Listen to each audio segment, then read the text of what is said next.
Mr. Perkins, I understand you're kicking things off. You have the floor.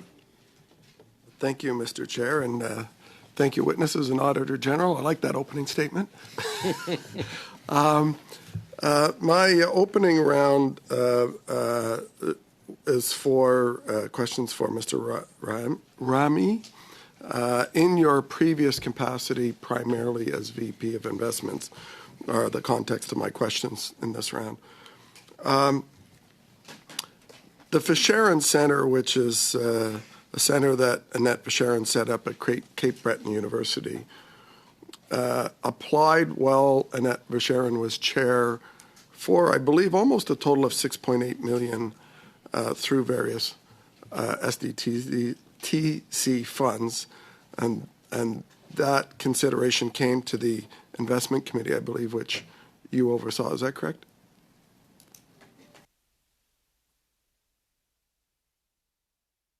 Mr. Chair, this project was never approved or even considered by the Project Review Committee.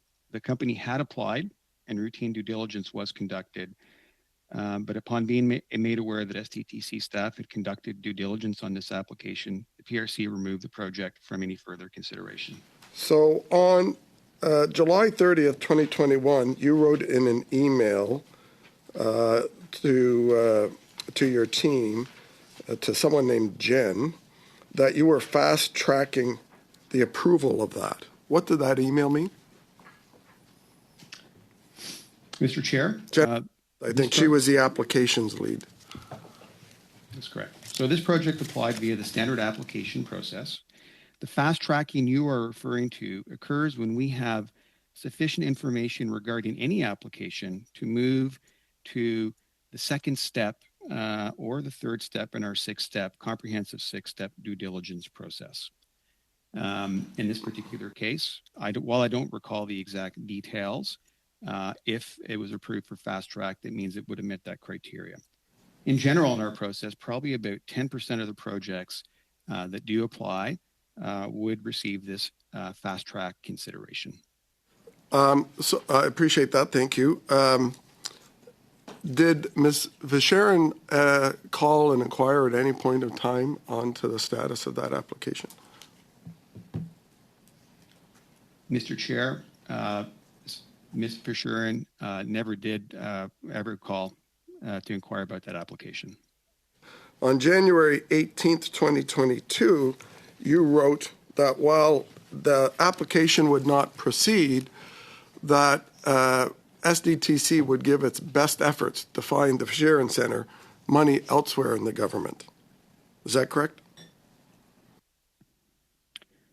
Mr. Chair, while I don't recall the exact nature of that email or recall that email, what I can say is it is common practice at SDTC where we will, if there is not a fit for funding within the SDTC programming, we have a variety of federal and provincial partnerships.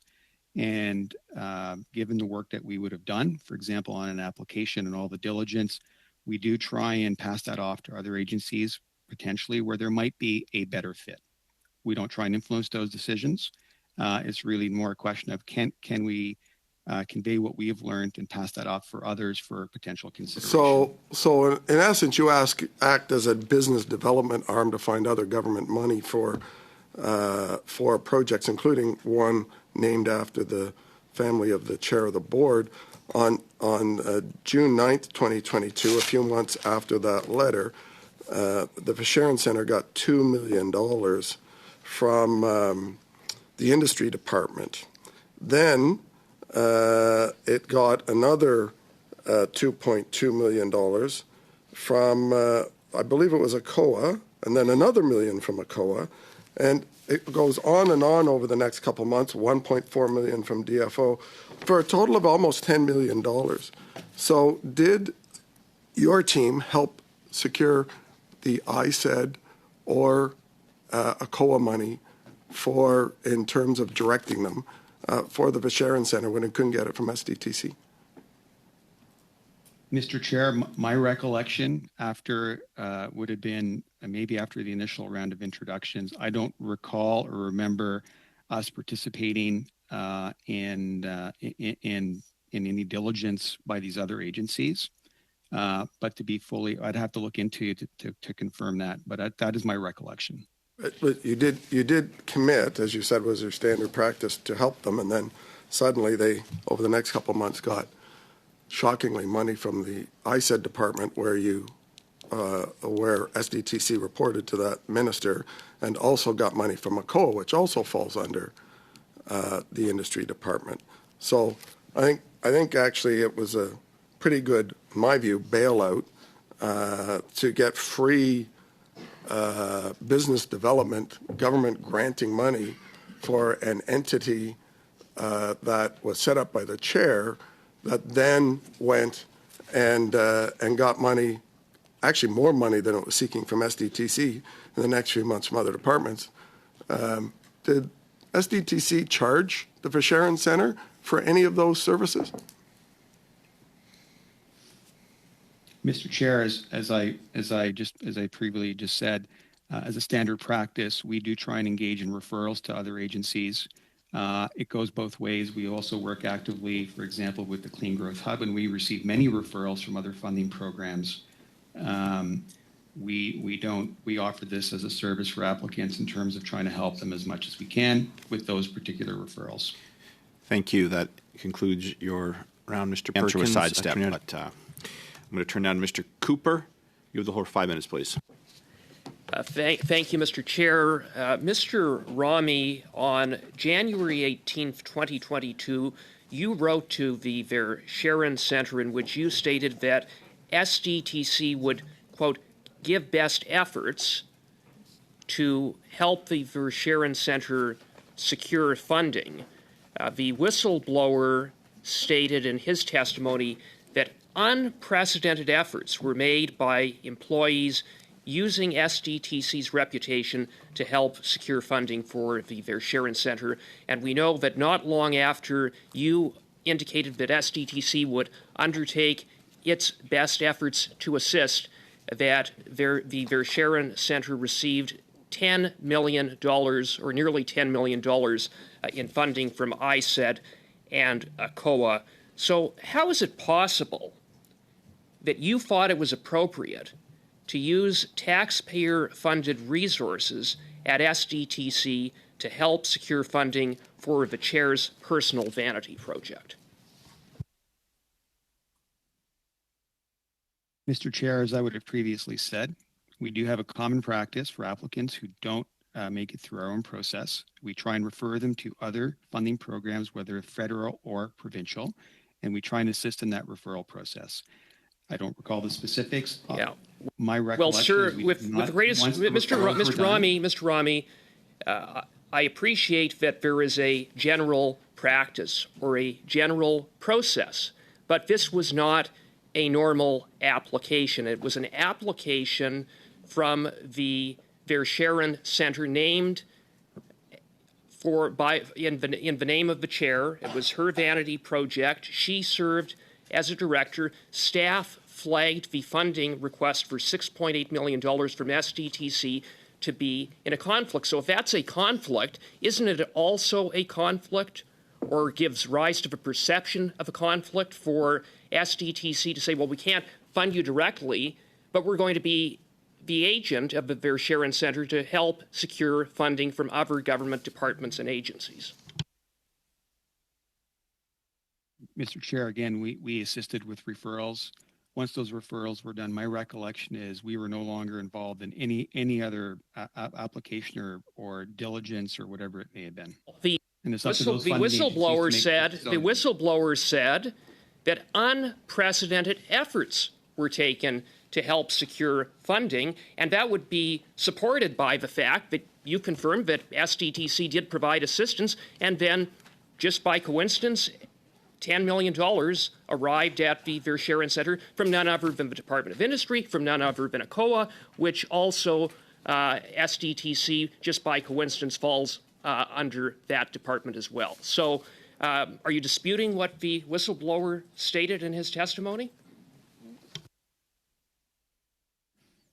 Mr. Chair, just to repeat what I've said, we have a referral process. Once that referral is done, we're not involved in any of the decisions. I don't understand, and I would like you to explain, because you wrote the letter that if there's a conflict of interest to fund the project because it's the chair's vanity project, wouldn't the obvious thing to do to walk away entirely from the Verscheren Center as opposed to saying we're going to take our best efforts and then direct staff to assist in helping secure funding to that project?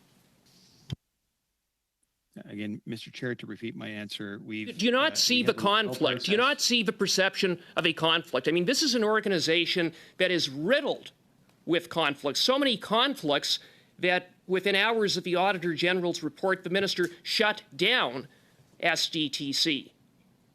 Do you not see the conflict or the perception of the conflict with what you wrote when you said, we're going to help you even though we're conflicted to actually fund you directly? We're going to do indirectly what we can't do directly?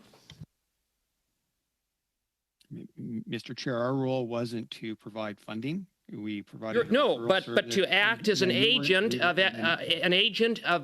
Annette Verscheren's vanity project, after which she got $10 million from the very same department that SDTC fell under industry.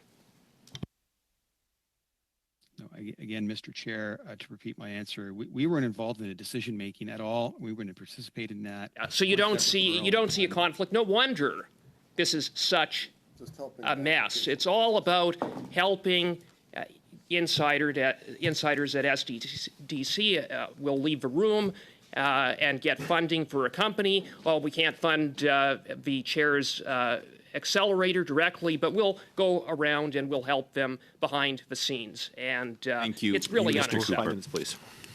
Thank you, Chair, and through you, Chair, thank you to our witnesses for joining us this afternoon. I want to begin with you, Mr. Rom. In response to a previous question from Mr. Massey, you were asked about whether there had been any discussions about severance or exit payments for executives. You really didn't answer it, so I'm going to give you one more opportunity. It's a fairly yes or no question. Have there been discussions about severance or exit payments? Once again, Mr. Chair, as per my previous answer, I'm very focused right now on helping the new board with its transition. Sir, I'm going to stop you. It's a yes or no question. Have there been discussions, yes or no? Mr. Chair, that'll be a decision of the board in the future. When no. Under in our system, a refusal to answer can constitute a contempt of Parliament. So I'm going to give you one more opportunity to answer a very simple question. Have there been conversations, yes or no, regarding severance or exit packages for executives at SDTC? It's a yes or no question. You're required to answer. Mr. Chair, I have clarified the terms of my employment till the end with the new board, and that'll be a question that's better directed to the new board.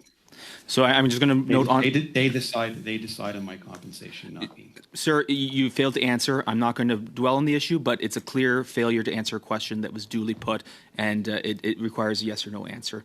I want to go to the amended contribution agreement that was signed between SDTC and the Government of Canada. Would it be possible for you to give us a line-by-line analysis of what changes were made between the previous and the current contribution agreement? Mr. Chair, I believe so. I'll have to look into that, but I believe we can do that. Okay, I look forward to receiving that. Who within SDTC approved the changes to the updated contribution agreement? The final approval authority, Mr. Chair, would have been the new board. So the current three-person board? That is correct. Great, thank you for that. I would like to know, were there any projects that were previously ineligible that would now be eligible under the new contribution agreement?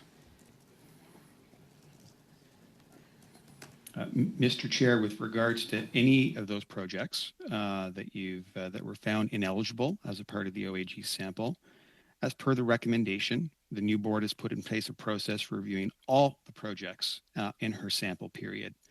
The review of those particular projects is still in progress, so I don't have anything to report to you at this particular time. I just want to back up on that a little bit, because the question was, with the changes in the contribution agreement, would previously ineligible ones now be eligible based on the changes in the contribution agreement, and vice versa? Those that were eligible, would they now? Are there any that would be now ineligible? Mr. Chair, I'm unable to answer that question. There are clarifications to the contribution agreement. I am not conducting the eligibility review. The board is directing that process. They're working with independent assessors, and they're committed to getting that process right. The work is ongoing. So I want to follow up on that because we keep talking about this process. Now, in this updated contribution agreement, it says very clearly that the foundation agrees to pursue in good faith the recovery of funding for funded projects in such cases, and then it talks about the three types of things. But you keep going back to this ongoing review. Is the foundation, is STC actually making, as required in this document, good faith recovery of that funding? And I don't want to hear this being pushed off. We know that there were a number that were ineligible. So are you making a good faith effort to require the repayment of those funds? Mr. Chair, the board of directors is looking at every project to see if funding can either be resumed, terminated, or recovered. They will take action if and when required, and the work is ongoing. Not quite getting to the root of the matter, but one I think I have time for one final question. Under section 20.03 and again 20.04, 20.03 requires that the minister be notified and informed about any potential situation that has reasonably interpreted as either a conflict of interest or potential conflict of interest. I'm curious how many times and under what circumstances has the minister been informed of these types of conflicts of interest? Mr. Chair, I do not recall. I will have to look into that. Would you be able to provide that information in writing to this committee within the timelines that the chair will lay out? I will look into that. Thank you very much.